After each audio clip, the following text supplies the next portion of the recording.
Welcome to grey matter enhancer. আজকে আবার একটা ভারতের লোককথার গল্প পড়ে শোনাবো। আজকের গল্পটি হলো অন্য লোককথা। গল্পের নাম এক কাকের প্রতিশোধ।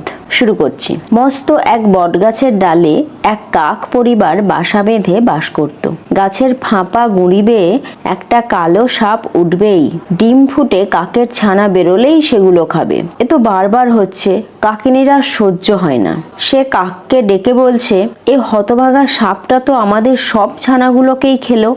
আমি তা দেব বলে ও বসে থাকে, ডিম ফুটে বেরোলেই খেয়ে নেয়। আমরা কিছু করতেও পারি না। চলো এই গাছ ছেড়ে চলে যাই। কাকের তো গাছটি পছন্দ, অনেক দিন আছে ওখানে। ও বলল, 70টাকে মারবার উপায় বের করতে হবে একটা। কেমন করে পারবো?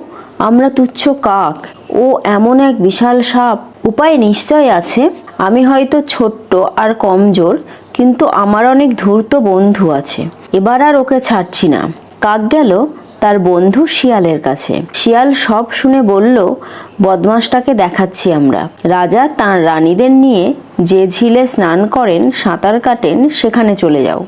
একটা কণ্ঠী বা মণিরত্ন যা হয় নিয়ে এসো। এনে সেটি সাপটার গর্তে ফেলে দাও। ব্যাস। কাক তখনই ঝিলের দিকে উড়ে গেল। গাছের ডালে বসেই রইল।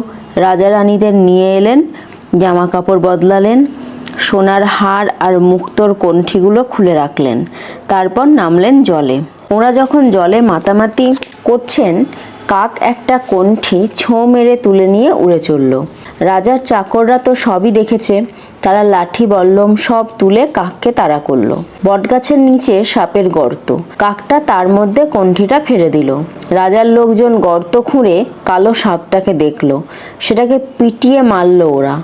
রানীর কণ্ঠিটা নিল, চলে গেল। কাক পরিবারে শান্তি নেমে এলো। আজকের গল্প এটুকুই। আবার দেখা হবে পরের ভিডিওতে।